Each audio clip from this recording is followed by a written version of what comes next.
Hey everyone, Alex coming at you. It's been a little while here. Been very busy with a lot of different things, but had a few minutes today. Figured I'd come on and share a few records I've been enjoying quite a bit. Some reorganizing the entire collection. I had most of it alphabetical, but kind of heading a different direction here. It's taken quite a while, but should be done probably in a couple of weeks, and then maybe I'll do some kind of a video with kind of how I organize things and some of the pros and cons of doing this. So I've been listening to a lot of records as I sort of have been reorganizing things, and then just some things I pulled as well to potentially do some response videos, which I unfortunately have not gotten to and may never get to, but I know Dom did a great video on women vocalists in improvised music, free jazz, whatever you can call it. This one definitely came to mind for me. This is what's playing in the background from Dane Bellamy. The record is Motivations from 1975 on the Sahara label. I don't think I have anything else on this label. Let me turn it down just a little bit.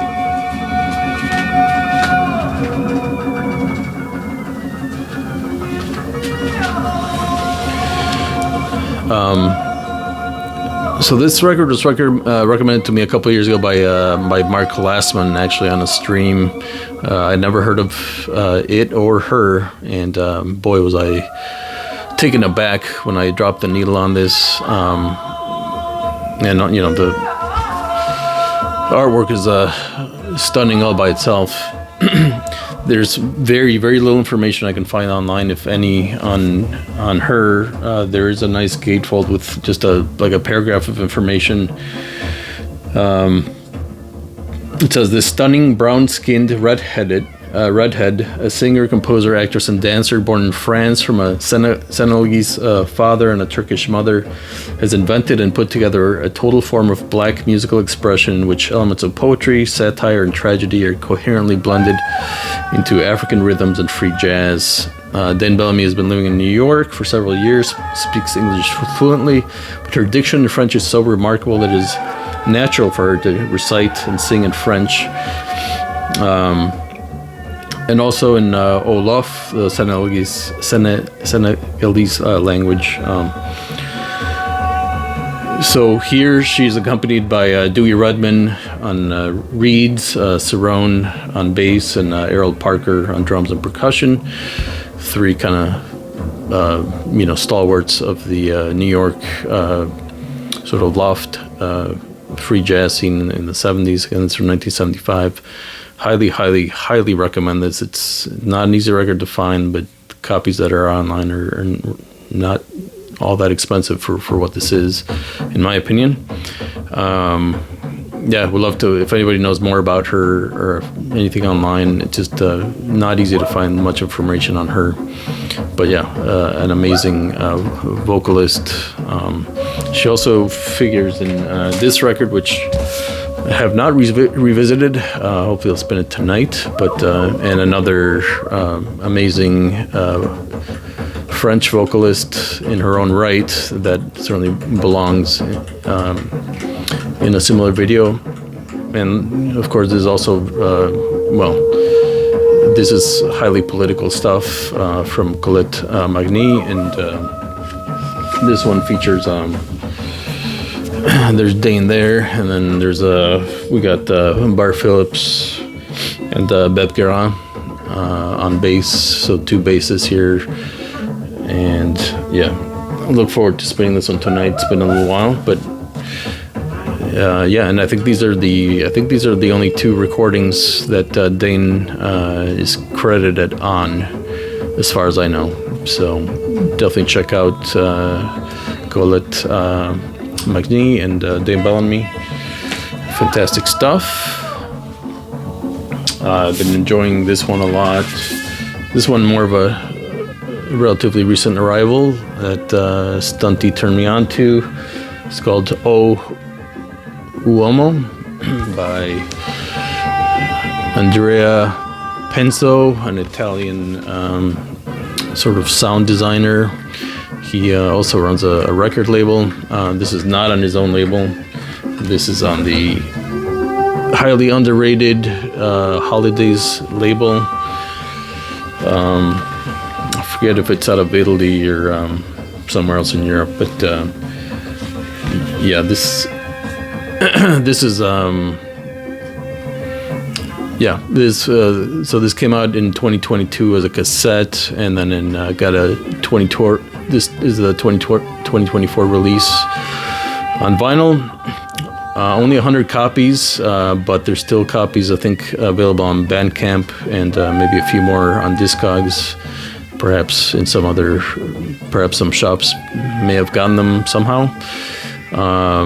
But yeah, possibly the best, 12 or so minutes that I've heard from anything out of 2024. Yeah, it's a devastating. So side one is called O Uomo Part 1.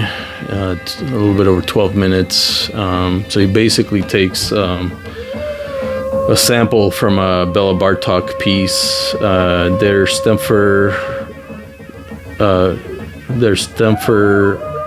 which I guess it's called Stamping Dance. And it basically sounds, almost like if William Basinski, was using like Okora, folk samples instead of classical music. So he's manipulating, the samples from Bartok, changing the speeds, and it's just so beautiful and so devastating. That's on side one. Side two, that one's using Armenian folk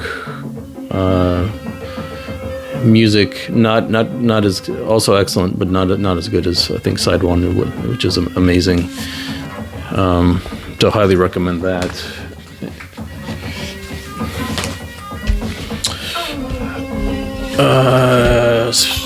Revisiting this one, I don't think I ever showed this one, Clivage by this guy Andrea Penso, another French record here.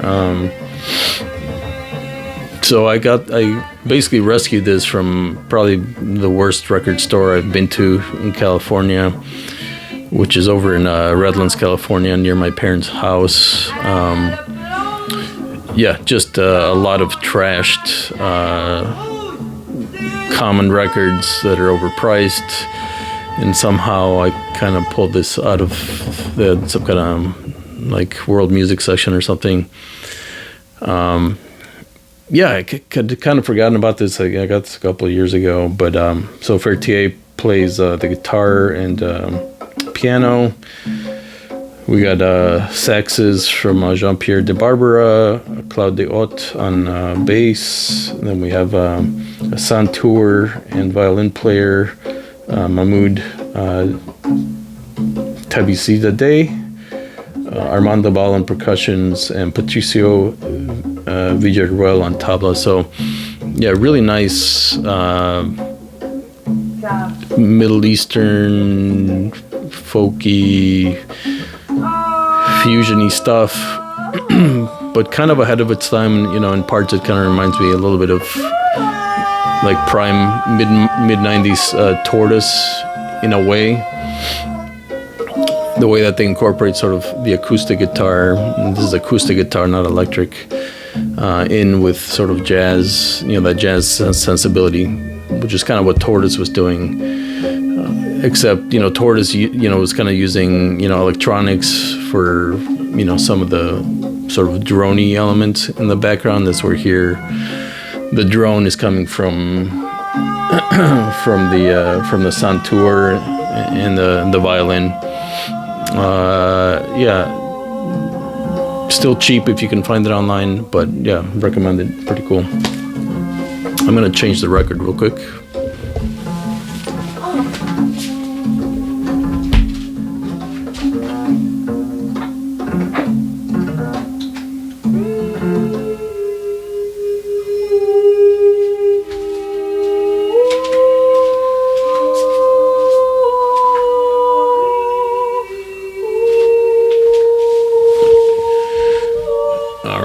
back.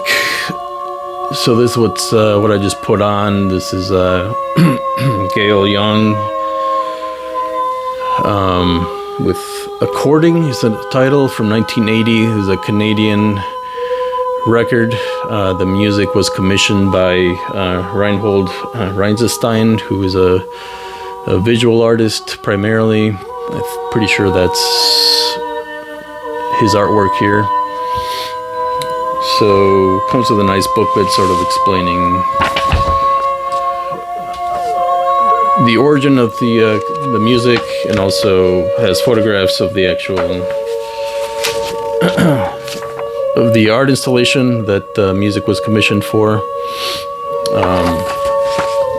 And yeah, there's some music theory behind all this that is kind of interesting, and maybe a little bit, I don't know if it adds anything to sort of read through that.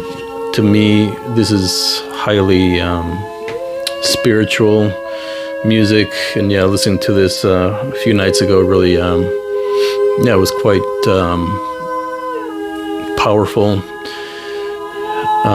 deeply moving stuff. As you can hear, it's just some seemingly very simple vocal harmonies that sort of come in and out, blend.